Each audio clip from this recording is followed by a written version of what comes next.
Chapter 5. It's a good cigar. For a connoisseur of tobacco, it might be a little dry, since it's spent several weeks inside my suit jacket.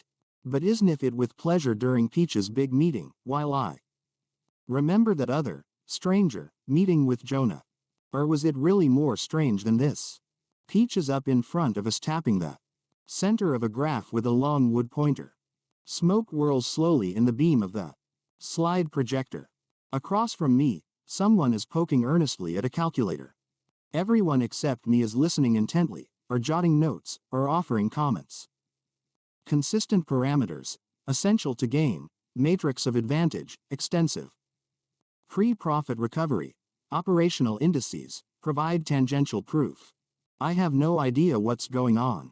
Their words sound like a different language to me, not a foreign language exactly, but a language I once knew and only vaguely now recall. The terms seem familiar to me, but now I'm not sure what they really mean. You're just playing a lot of games.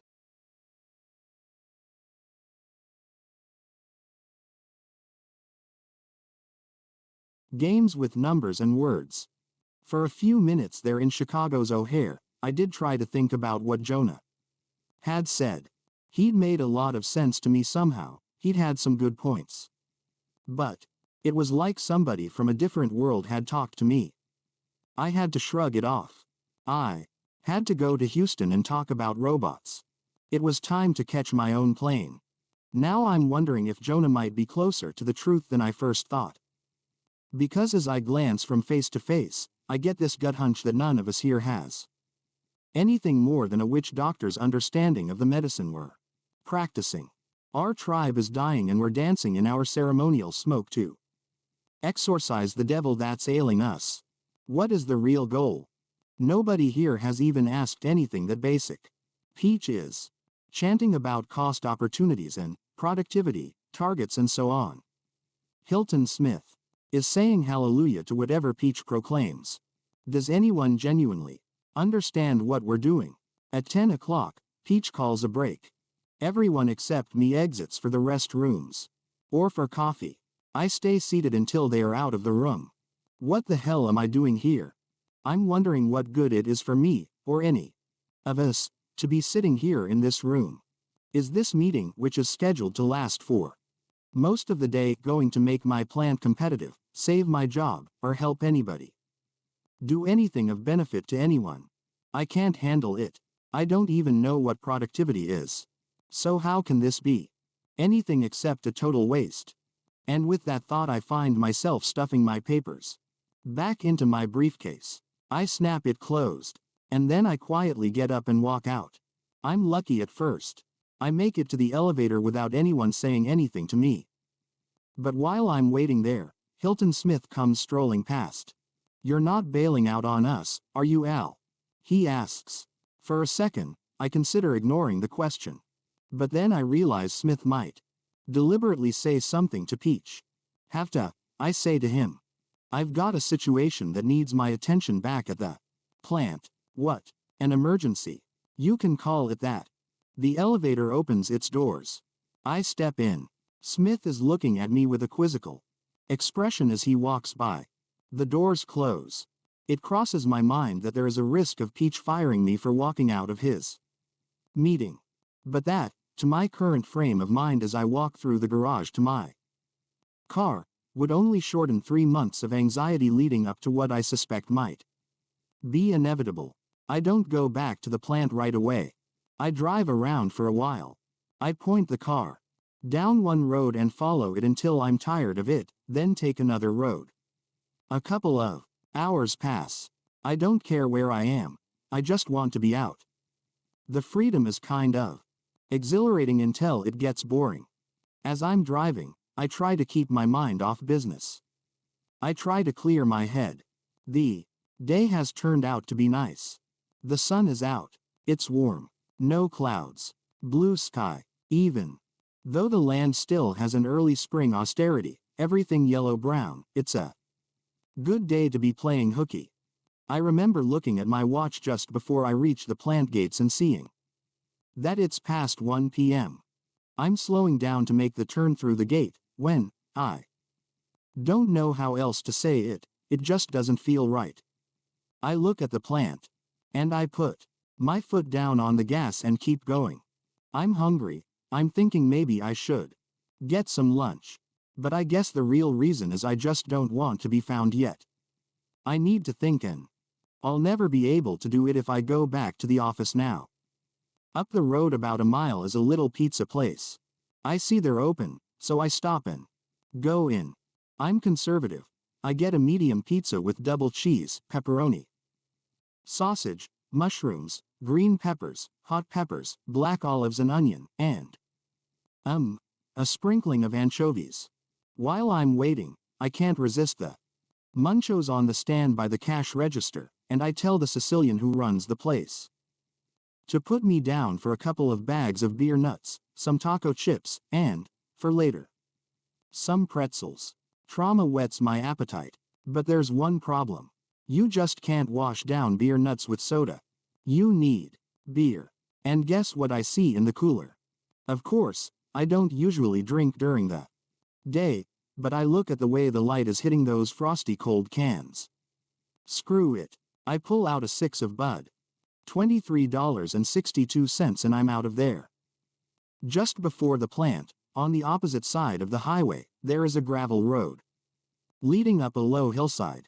It's an access road to a substation about half a mile away. So on impulse, I turn the wheel sharply. The Mazda goes bouncing off the highway onto the gravel and only a fast hand saves my pizza from the floor. We raise some dust getting to the top. I park the car, unbutton my shirt, take off my tie and coat to save them from the inevitable, and open up my goodies. Some distance below, down across the highway, is my plant. It sits in a field, a big gray steel box without windows. Inside, I know, there are about 400 people at work on day shift. Their cars are parked in the lot. I watch as a truck backs between two others sitting at the unloading docks. The trucks bring the materials which the machines and people inside will use to make something. On the opposite side, more trucks are being filled with what they have produced. In simplest terms, that's what's happening. I'm supposed to manage what goes on down there. I pop the top on one of the beers and go to work on the pizza. The plant has the look of a landmark. It's as if it has always been there, as if it will always be there. I happen to know the plant is only about 15 years old. And it may not be here as many years from now. So what is the goal? What are we supposed to be doing here? What keeps this place working? Jonah said there was only one goal. Well, I don't see how that can be. We do a lot of things in the course of daily operations, and they're all important. Most of them. Anyway, or we wouldn't do them. What the hell, they all could be goals. I mean, for instance, one of the things a manufacturing organization must do is buy raw materials. We need these materials in order to manufacture, and we have to obtain them at the best cost, and so purchasing in a cost-effective manner is very important to us. The pizza, by the way, is primo. I'm chowing down on my second piece when some tiny voice inside my head asks me, but is this the goal? Is cost-effective purchasing the reason for the plant's existence? I have to laugh. I almost choke. Yeah, right. Some of the brilliant idiots in purchasing sure do act as if that's the goal. They're out there renting warehouses to store all the crap they're buying so cost-effectively. What is it we have now? A 32-month supply of copper wire. A 7-month inventory of stainless steel sheet. All kinds of stuff. They've got millions and millions tied up in what they've bought, and at terrific prices. No, put it that way, and economical purchasing is definitely not the goal of this plant. What else do we do? We employ people, by the hundreds here, and by the tens of thousands throughout Unico. We, the people, are supposed to be Unico's most important asset, as some PR flack worded it once in the annual report. Brush off. The bull in it is true. The company couldn't function without good people of various skills and professions. I personally am glad it provides jobs. There is a lot to be said for a steady paycheck. But supplying jobs to people surely isn't why the plant exists. After all, how many people have we laid off so far? And anyway, even if Unico offered lifetime employment like some of the Japanese companies, I still couldn't say the goal is jobs. A lot of people seem to think and act as if that were the goal: empire building, department managers and politicians, just to name two. But the plant wasn't built for the purpose of paying wages and giving people something to do. Okay, so why was the plant built in the first place? It was built to produce products. Why can't that be the goal? Jonah said it wasn't. But I don't see why it isn't the goal. We're a manufacturing company. That means we have to manufacture something, doesn't it? Isn't that the whole point, to produce products? Why else are we here? I think about some of the buzzwords I've been hearing lately. What about quality? Maybe that's it. If you don't manufacture a quality product, all you've got at the end is a bunch of expensive mistakes. You have to meet the customer's requirements with a quality product, or before long you won't have a business. Unico learned its lesson on that point. But we've already learned that lesson. We've implemented a major effort to improve quality. Why isn't the plant's future secure? And if quality were truly the goal, then how come a company like Rolls-Royce very nearly went bankrupt? Quality alone cannot be the goal. It's important, but it's not the goal. Why? Because of costs. If low-cost production is essential, then efficiency would seem to be the answer. Okay, maybe it's the two of them together, quality and efficiency. They do tend to go hand in hand. The fewer errors made, the less rework you have to do, which can lead to lower costs and so on. Maybe that's what Jonah meant. Producing a quality product efficiently, that must be the goal. It sure sounds good. Quality and efficiency. Those are two nice words. Kind of like mom and apple pie. I sit back and pop the top on another beer. The pizza is now just a fond memory. For a few moments I feel satisfied. But something isn't sitting right. And it's more than just indigestion from lunch. To efficiently produce quality products sounds like a good goal. But can that goal keep the plant working? I'm bothered by some of the examples that come to mind. If the goal is to produce a quality product efficiently, then how come Volkswagen isn't still making bugs? That was a quality product that could be produced at low cost. Or, going back a ways, how come Douglas didn't keep making DC-3s? From everything I've heard, the DC-3 was a fine aircraft. I'll bet if they had kept making them, they could turn them out today a lot more efficiently than DC-10s. It's not enough to turn out a quality product on an efficient basis. The goal has to be something else. But what? As I drink my beer, I find myself contemplating the smooth finish of the aluminum beer can I hold in my hand. Mass production technology really is something. To think that this can until recently was a rock in the ground. Then we come along with some know-how and some tools and turn the rock into a lightweight, workable metal that you can use over and over again. It's pretty amazing. Wait a minute, I'm thinking. That's it. Technology.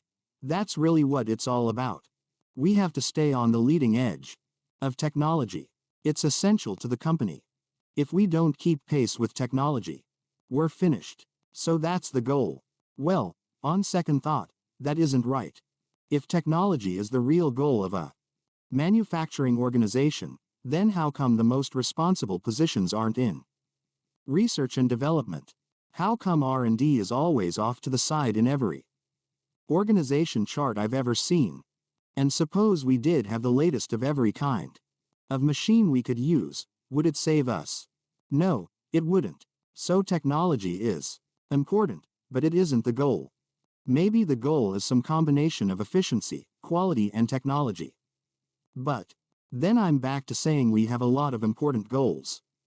And that really isn't saying anything, aside from the fact that it doesn't square with what Jonah told me. I'm stumped. I gaze down the hillside. In front of the big steel box of the plant there is a Smaller box of glass and concrete which houses the offices. Mine is the office on the front left corner. Squinting at it, I can almost see the stack of phone messages my secretary is bringing in my wheelbarrow. Oh well. I lift my beer for a good long slug. And as I tilt my head back, I see them. Out beyond the plant are two other long, narrow buildings. There are warehouses. They're filled to the roof with spare parts and unsold merchandise we haven't been able to unload yet. $20 million in finished goods inventory. Quality products of the most current technology, all produced efficiently, all sitting in their boxes, all sealed in plastic with the warranty cards and a whiff of the original factory air, and all waiting for someone to buy them.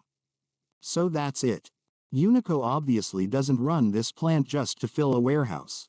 The goal is sales. But if the goal is sales, why didn't Jonah accept market share as the goal? Market share is even more important as a goal than sales. If you have the highest market share, you've got the best sales in your industry. Capture the market and you've got it made. Don't you? Maybe not.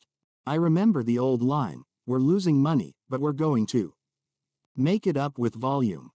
A company will sometimes sell at a loss or at a small amount over cost, as Unico has been known to do, just to unload inventories. You can have a big share of the market, but if you're not making money, who cares? Money. Well, of course, money is the big thing. Peach is going to shut us down because the plant is costing the company too much money. So I have to find ways to reduce the money that the company is losing. Wait a minute.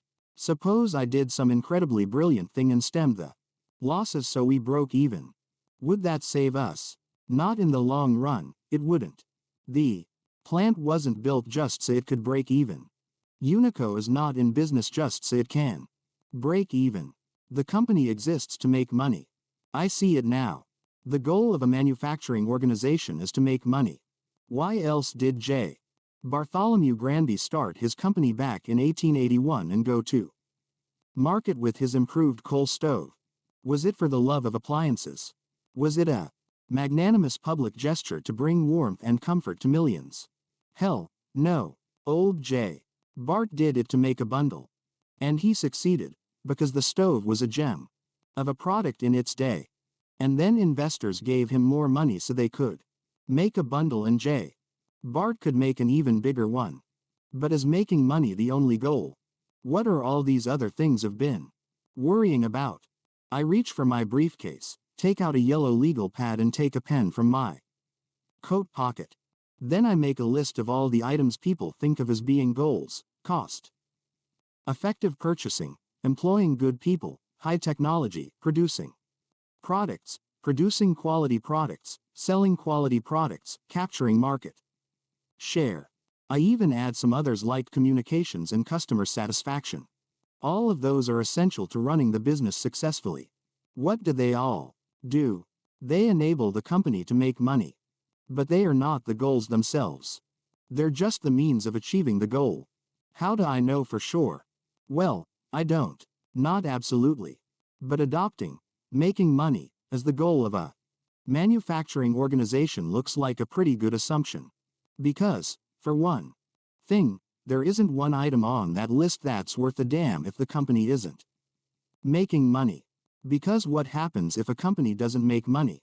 If the company doesn't make money by producing and selling products, or by maintenance contracts, or by selling some of its assets, or by some other means, the company is finished. It will cease to function. Money must be the goal. Nothing else works in its place. Anyway, it's the one assumption I have to make. If the goal is to make money, then putting it in terms Jonah might have used, an action that moves us toward making money is productive. And an action that takes away from making money is non-productive. For the past year or more, the plant has been moving away from the goal more than toward it. So to save the plant, I have to make it productive. I have to make the plant make money for Unico. That's a simplified statement of what's happening, but it's accurate. At least it's a logical starting point. Through the windshield, The world is bright and cold. The sunlight seems to have become much more intense.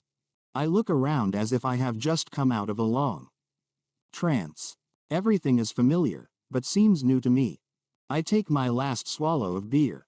I suddenly feel I have to get going. Like, comment, share, subscribe our channel for more videos.